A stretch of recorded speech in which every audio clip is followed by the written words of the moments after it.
different type. Merong construction type or outdoor elevator, indoor passenger elevator, freight elevator, center of gravity, class type passenger elevator. Times the cutter. Ito yung principle lang ng elevator, no? Parang na-take up na natin. Divided by the center of gravity, plus the cutter and the cutter. Para makahanap ibaba ng elevator. Pag multiple muli, pinalalakas. Parang ang ano lang din, so, ito yung mga typical lifting elevator using cable. Doon sa taas, pinaka-machine room niya. No? Doon lahat yung mga moving parts, everything. And then, after that, meron tayong counterweight, no? Counterweight, and then bumpers, yung elevator cast, mga guide, at saka mga liquid switches sa flooring. So ito mga ano lang yan, ang sulat na history of elevator. Yan, yun yung mga basic part. Nasa taas usually, nasa taas yung machine room. Pero may mga elevator na up, down machine eh. Ang tawag dyan ay machine room-less elevator. Kagaya nito kung natin itong elevator, machine room-less. Bakit? Sa kaya nilagay yung mga machine niya, ipakikita ko sa inyo mamaya. Yan. No? So may mga parts yan, mga supply cable, mga electrical supply cable, mga lifting cable, counterweight, bumpers, guide, limit switches, governor, motor. Initial inspection for elevator, first time inspection before going to service. Number 1, load test SWL with capacity. Ilalagay natin yung test rate sa loob. 5 minutes holding time, dapat hindi bababa yung elevator ka. Now, number 2 is proof load test, 125% of rated capacity. The manufacturer, ito, tatandaan niya ng mag-elevator, mag-load test. The manufacturer will be present and will do the load test. Kayo yung mag-witness. A competent person sa witness na paglaman sa test. Kaya bakit kailangan mga vendor doon? Kasi, halimbawa, meron tayo napansin na kakulangan, kaya nila i-rectify sila yung naggawa na elevator. Another thing is yung drop test. Sila din yung mag-prepare sa taas. Itataas yan and then drop test using SWL load only. Periodic inspection, no need for load test, only functional and test load examination. General requirement, document is available.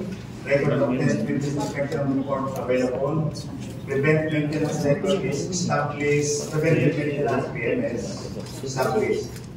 Now, sa elevator ka, ito yung mga tinitingnan. Door reopening device is operating. Ang ibig sabihin ng reopening device, i-test mo yan, pababayaan mo magsara bago i-distract mo yan. So, dalawang klase ang door reopening device. Meron parang mechanical, kailangan dapat at bubukas ulit. Meron naman opposite, ganinin mo lang bubukas ulit. So, tinetesting yan, door reopening device.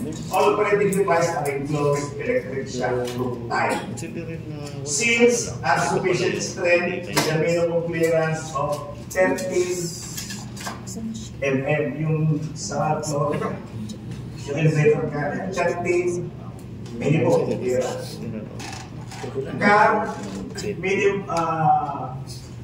minimum of 2 lamps, minimum 2 lamps, 50 lamps for passenger type ay yung tao, and 25 lamps for freight type.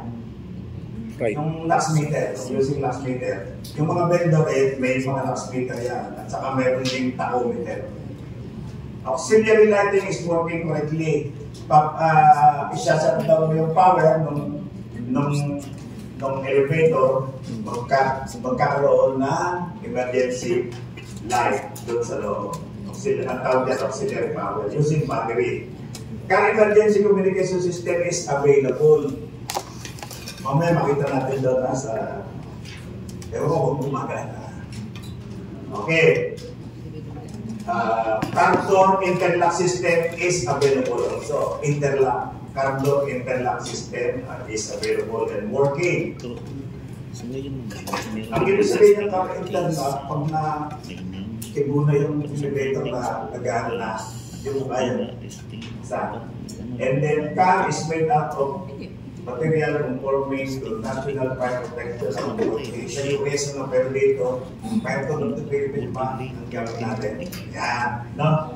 So, ano yan, standard based standard ng Pilipinas dyan. Verify emergency exit and over. Yung ibang elevator na na-inspection mo, may emergency exit, maliit na doon lang yung sa likod. Pag bukas mo, may handa na exit. But in general, ang emergency exit nasa taas ng elevator. Pero hindi mo kayang mabutin. Ano yan, hindi kayang mabutin. Kahit siguro talaga. Or kaya siguro, i-pupush yun, i-rescue yung tao. But, ang magbubukas na yung rescuer na, and then, nakalagay ng lubid or something na may rescue kaya no? And then, can adequately ventilated, pwedeng force or natural ventilation. Sign operating simple and visible, up and down, floor number 1, floor number 2, blah blah blah. Rated load is posted. Nakalagay, ilang tao na yung dyan, o 800 kg maximum capacity, 6 persons like that. Standby power is operable during power interaction. Yung ibang elevator, meron silang auxiliary power, pwedeng mag-operate. Magaling ako, kasunod sa ng power interaction, may natrap sa loob, no? Pwede niyang i-operate using auxiliary power to rescue yung nasa loob. May tanong ba? Hindi, punta ka sa restricted operating of control during taxi, car speed at smooth. Yan, dapat sasakay yung inspector. Acceleration and deceleration. Machine room. Yung may machine room, ito yung checkpoint, access. Baka naman ang machine room, gagalong mo bago ka makapunta ng machine room, ano? Machine room, illumination also 200 lumps by us. Housekeeping and ventilation is adequate, fire extinguisher available, type ABC. Machine guarding on all moving parts, durable, pipe and electrical wiring, conduit, blah blah blah, is conformant with Philippine electrical code, no? Or local code. Electrical disconnection on controls are available also. In yung main switch, electrical disconnect, yung mga main switch. Governor of the speed switch also conform to the standards. Overhead beam structure are suitable for the duty. Drive machine brake holds the car rest in the written model. Drive machine brake stop and decelerating empty car in the upward direction with the governor speed setting not to exceed 9.8 meter per second square. Ito, ano yan, dapat yan ang test niya, yung vendor or yung maker. Kasi sila yung may tachometer. No? Sila yung may tachometer to test that one. Accelerating and decelerating. Traction chip are in good condition, wire rope is in good condition, car counterweight in good condition. Okay.